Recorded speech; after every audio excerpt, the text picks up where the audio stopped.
Alright, welcome back to part 2 of our Thursday recap for E3 2012. We're going to review the rest of what we're up to today. It's our E3 wrap-up show. Pretty much. Yeah. Wrapping up all our experiences, and we're going to say what we thought were the best things that we experienced, yada yada yada. Let's get into it because we only have about another 30 minutes to get through this. Okay.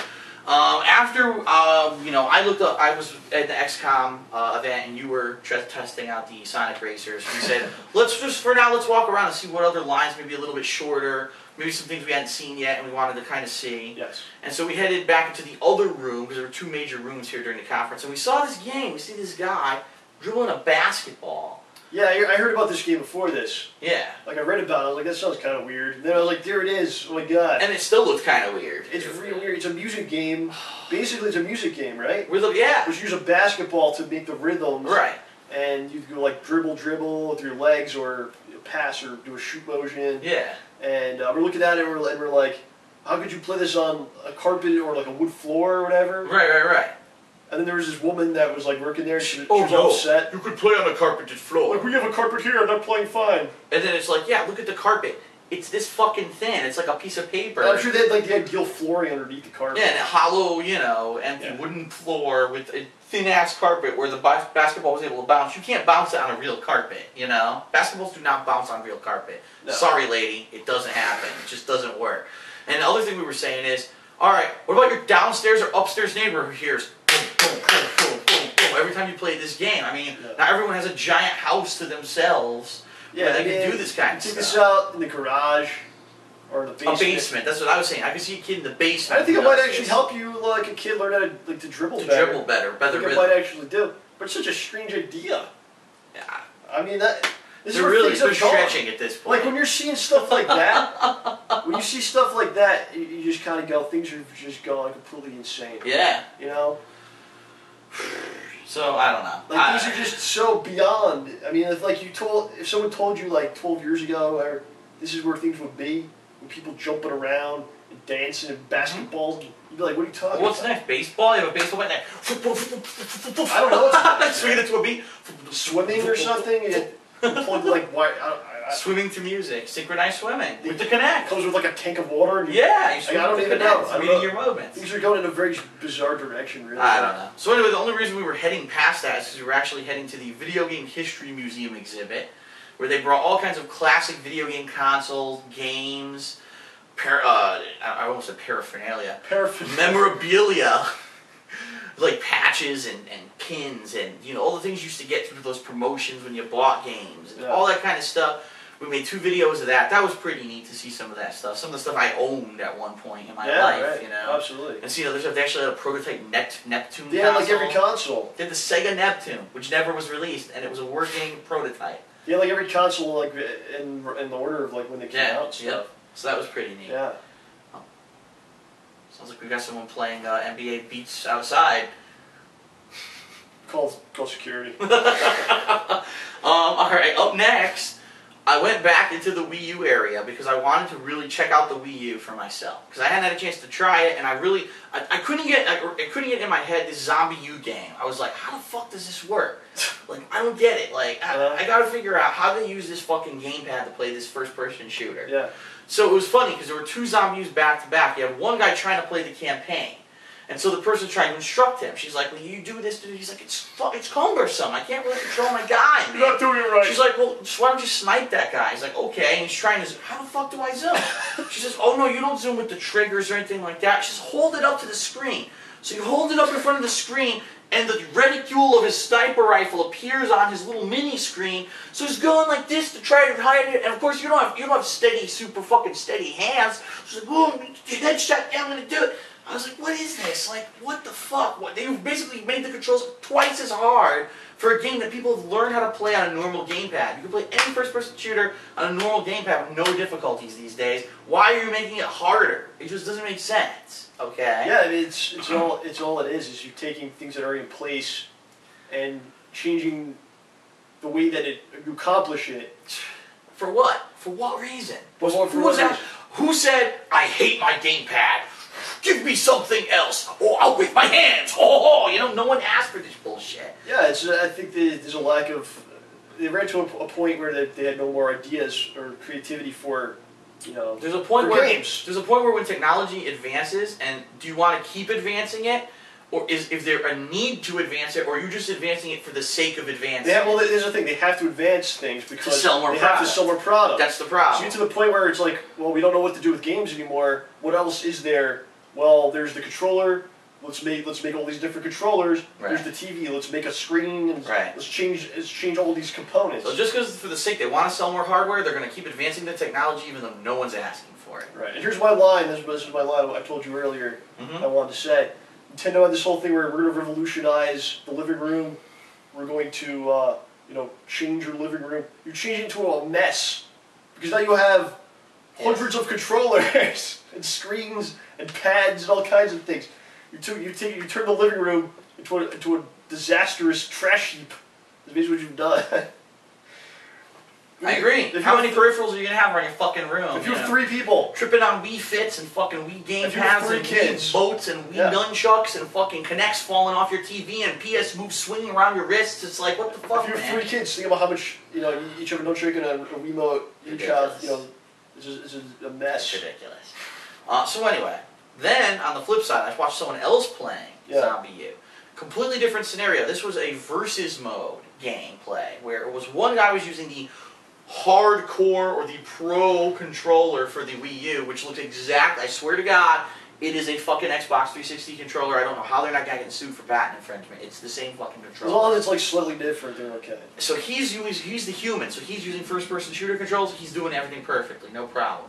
The other guy is controlling the zombies. Now he's got a Wii U gamepad, and what he's doing as the zombies spawn, he's placing them strategically on the map, so that when the guy walks up, maybe one zombie will go to attack him, and as he's attacking him, another one bursts through the wall or whatever and attacks him from behind. So he's sending the zombies after the guy in order to try to kill the guy. So he's graded off of how many humans he kills. The other guy's graded off of how many humans survive. And it's a versus mode. Now that I could see, is there appeal to that? Possibly.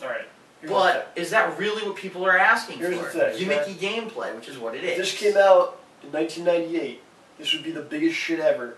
It would be the most huge thing. The problem is no one plays games like this anymore. Right. People do not, for the most part, play games with each other in the same room anymore. That's true. It's an online world. It's where things have gone. That is very true. Okay? That's very true. There's a very small percentage of people that even, people play games, you got to do work, and, it's tough economy out there, people working long hours, you come back and play little online games. That's true. Okay. That's why these games like Call of Duty, these other games are so popular.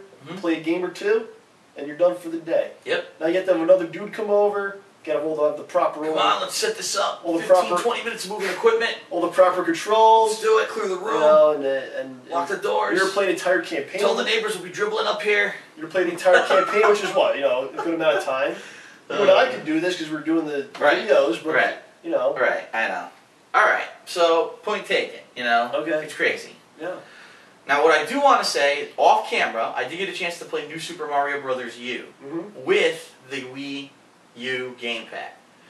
And unlike my experience with Ninja Gaiden 3, I beat an entire level of the game seamlessly, actually even using the vibration control to float around holding a Yoshi that inflates when you shake it. And what I have to say is, in that game, it actually felt natural. It didn't feel like I was being awkward holding this thing. It didn't feel heavy. When I shook it, it actually reacted more quickly than when I used to play the game with the Wiimote. So I think that for some games, this controller might actually be a great, especially the first party games, of course. The first party games work with it really well. I get the fact that I think it's going to be these third-party games that are going to struggle, especially if there's a game that's already on another console, to adapt to this new form of controller, and that's where they're going to have a lot of problems. And that's why everyone's going to mandatorily have to go out and buy that Pro controller, which is kind of like an additional purchase that they're really not telling you Honestly, they should give you all this stuff out of the box. You get every controller you need. Okay, I agree, but they won't. Pro won't even give you a game. Right. So then, after we're done with that, we headed over to the Sony area. And I actually finally got a chance to play PlayStation Move All-Stars. And I have to say, out of playing 3 matches, I played with Nathan Drake, Parappa the Rapper, and Sweet Tooth. Yes. 2 out of the 3 games I won. Guess which characters I was using? The top the top. Characters with ranged weapons, guns. Yeah. Nathan Drake has a full screen revolver. Just keep running away and shooting. Just they all go after each other, and you end up getting ranged hits really cheap. And then Sweet Tooth has a shotgun, so he can walk up and shoot and dash away and do stuff like that. And the way the game works is similar to Smash Brothers. You have 3 attacks instead of only 2, like Smash. Right. But you can have other attacks based off of if you hold directions and do stuff. So you can do like an upwards uppercut if you hold up instead of just pressing the button. So technically each character would have 1, 2, 3, 4, 5, 6, 7, 8, 9, 10, 11, 12, 13, 14, 15 attacks. Okay? Then you build up Super Bar. And the only way to actually kill an opponent is to use your Super Bar. So you charge up your Super Bar, you have to do a super, and everyone's super is different. You get level 1 super, level 2 supers, and your goal is to kill the enemy. Well, I found also some of the supers were overpowered. Like Nathan Drake's super, he throws a gas canister that just sits on the ground. Yeah. So if you have 3 guys fighting each other, you throw the gas canister, you wait for them to get close, you shoot it, kill 3 people. Other people, like I had Parappa the Rapper, he just does a flash kick like Guile. And it has limited range, just goes, eh. So how is that fair in comparison? Right. Is this the final build of this thing? Or I doubt it. It's probably a beta build. But it just seems right now the characters are very unbalanced. Probably Parappa, I couldn't do shit with him. He doesn't have a ranged attack. I couldn't figure out an attack where he could like hit long range. So I get the feeling either they're going to balance it or you're just going to have characters that are going to suck. It does play very similar to Super Smash Brothers. It does have some variety in the fact there are more attacks and the supers are involved. But I still think that it does kind of play a lot like Smash Brothers, and I mean, it's going to remain to see what happens with that game if people just write it off or if they actually take it seriously. Then we checked out Fable the Journey, which is the new Kinect Fable game. The guy who was trying to play it couldn't fucking play it. It was hilarious. The guy had to finally walk over and explain to him what to do, because the game you think the demo would explain what you're supposed to do, there were no tutorials yet.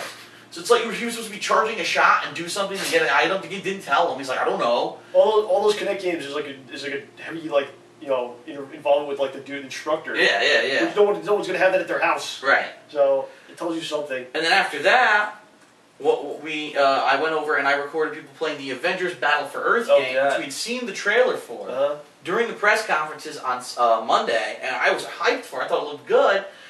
It's a fucking Kinect fighting game where it's 2-on-2, and you have to do It's 2-on-2? It's 2-on-2 tagging. You can tag in and out with your team. So here's one guy, he's Magneto, and he's trying to use magnetism. So here's him. In front of the and he can't, he's like, it's not working, I don't understand. It doesn't work. And the other guy was Thor, he's like, well, I'm gonna hammer. He's like, trying to get it to work, and they're just flailing like idiots, nothing's working. It's hilarious, and then finally one of them accidentally switched out the Hulk and did a super and killed the other guy's whole team. It's like, yes, I won. I don't know how, but I won. Yeah, it just doesn't. It's going to be a mess. What a waste of a fucking game. You get a franchise where you have a hit movie. It's the biggest movie of the year so far. Make a good game. No, shameless cash in. Shameless bullshit cash in. All the kiddies will run out and buy it for Kinect. It'll suck. They won't care because it has the Avengers in it. Free money for Microsoft. Wasted title. Complete wasted potential there. It looks very poor. Let's see. I recorded a little bit of Darksiders 2. Didn't get too much. Really was hard to film anyway. Like the stage she was on was an ice stage. Everything was fucking blue, so I could barely see anything. Looks like in Darksiders 2, Death, who was the main character, is a little bit more fast-paced than War was in Part 1. But I'll reserve my judgment until I see more. I only saw a couple minutes of gameplay of that game. Let's see. Then I watched a little bit of Persona 4 Arena. It looks exactly like Guilty Gear to me. Then again, I'm not a Guilty Gear player, but it still has the burst from Guilty Gear. It seemed to have the same combo systems from Guilty Gear. I don't know. It's me, you know. Yeah, a lot of the graphic style looks exactly like Guilty Gear. Even like the menus and stuff like that. Looks a lot like it. So then we got into a series of promo events, including Injustice: Gods Among Us, which was a new DC Comics fighter.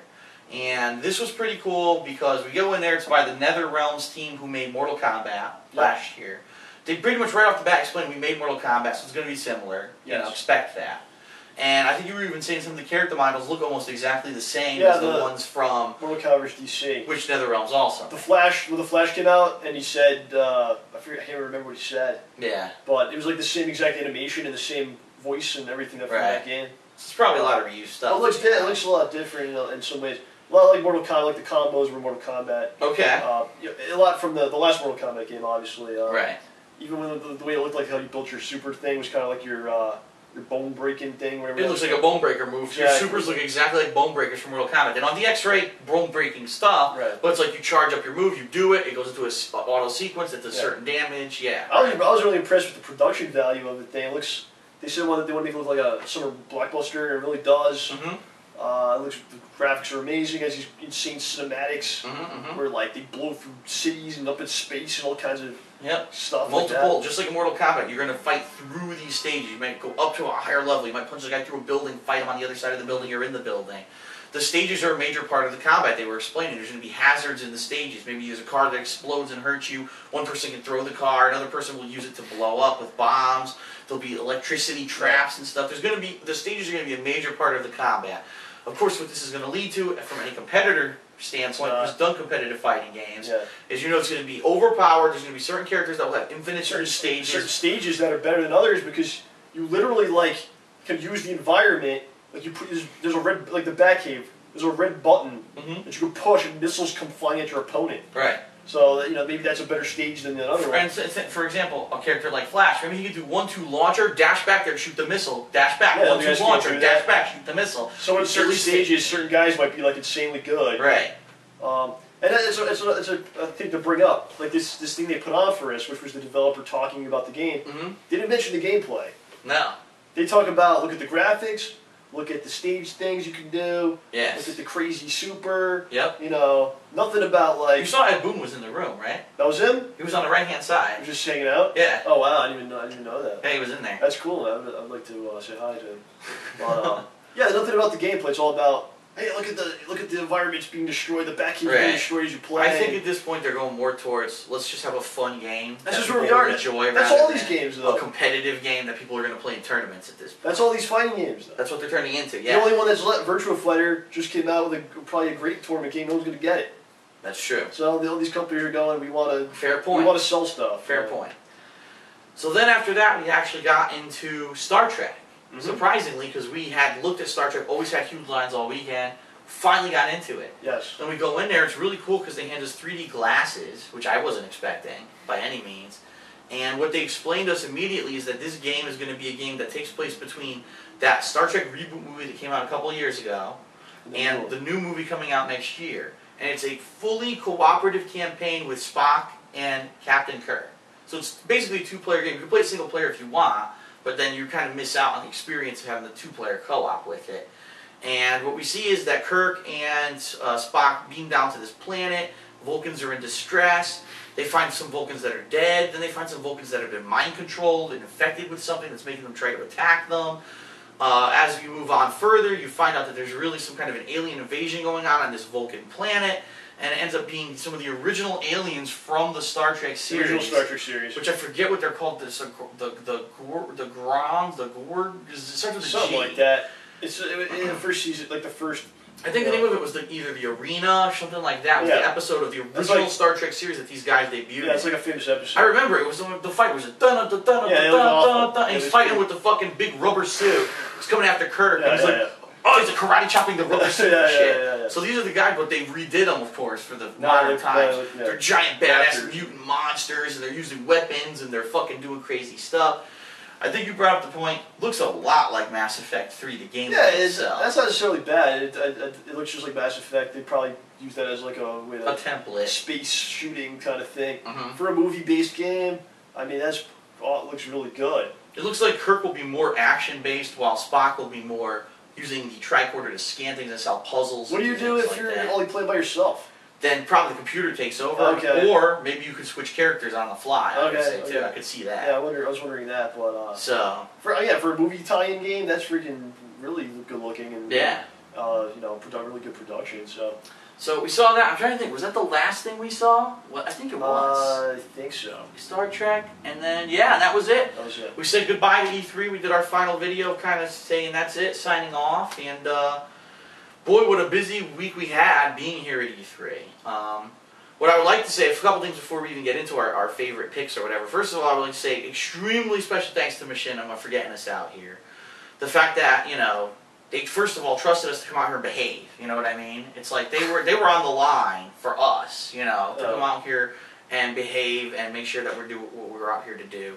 And we did, obviously. We're mature adults. But thanks a lot for getting us out here, for getting us our passes, for letting us have free reign to do what we want to. That was the other thing. They didn't really eat up our schedule. You have to do 100 things that we want you to do. It was more like just go cover it and, and have fun and do a good job. Well, if you're going to say that, I should thank you, because you're the one that kind of got me into it, because, I'm not part of the, the umbrella there. Well, and I also want to say thank you, because honestly, John, if it weren't for you, I wouldn't have been able to come out here. As you know, I have a back injury, and it makes it hard to do stuff. It is a team effort, Yes. It's hard for me. I told them I couldn't come out here by myself. If they can't let me get another ticket for someone, I can't go. Yeah. So, it all goes hand in hand. Yep. So that being said, what I like to say is... they treated me very nicely and they did. And gave me free food and stuff. That was cool. Nice. It wasn't like, oh, you stand outside, Phil. No, they were very nice. They were very nice to me. So I would say my favorite game of the convention, of everything that I saw, actually is going to be tied for me. Okay. Because there were two games that I really liked. Resident Evil 6. Uh-huh. I loved the gameplay. I like the fact that it's going to have different stories that are going to play differently. A little bit of something for everyone.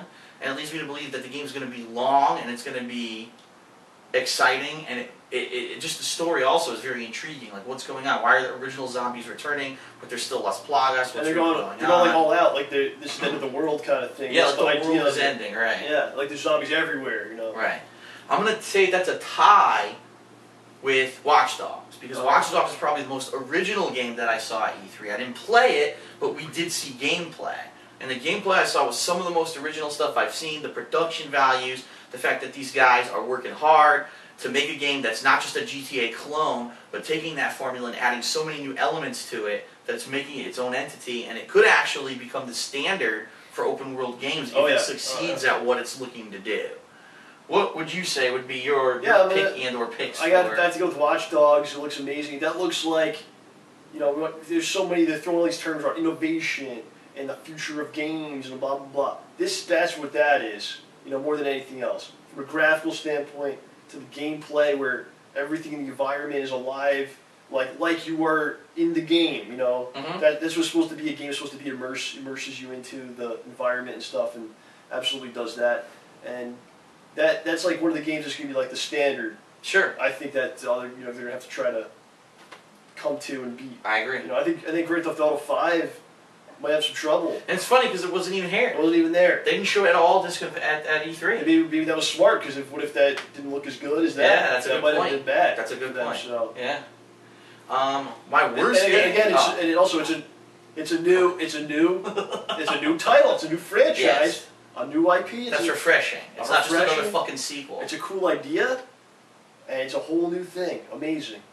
Okay. It doesn't involve a basketball jumping around. Wow. Alright. My worst game of the convention, by far, was Avengers Battle for Earth. Because that was a game that you watched it, and when you watched the E3 promos, the conferences that they had, the game looked like a completely different game than what it was. And I think, by rights, that's why they didn't show any gameplay in that trailer that they showed. Because you don't know it's a Kinect fighting game. They didn't even mention Kinect in that trailer. And then you see it on the floor and you're like, oh man, what a waste of fucking game. You see the people trying to play it and they can't play it, and you just want to put your head in your hands and say, there could have been an amazing game here that they just completely squandered to make a quick buck. And it's so frustrating for me. Would you say there's anything that sticks out for you as like the worst bad thing? game? Yeah, like the worst game that you saw.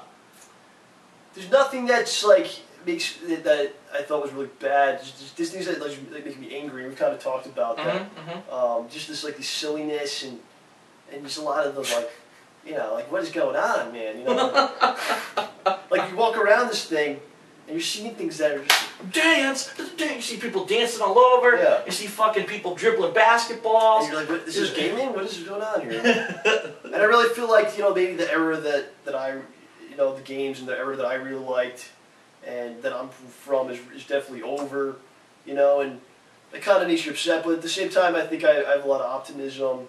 You got to kind of have, even the Wii U, I kind of put very harsh on it. You got to kind of let it see where it goes, and it could go somewhere pretty good. You don't know, and you have to have a certain outlook at this stuff. Like a healthy mindset about it. Right. So okay. I just it's like this gameplay. The gameplay is lost. You have these pseudo games, things that aren't even really games that are being packaged as games, and that's really disappointing. It's not about gameplay is kind of not a factor.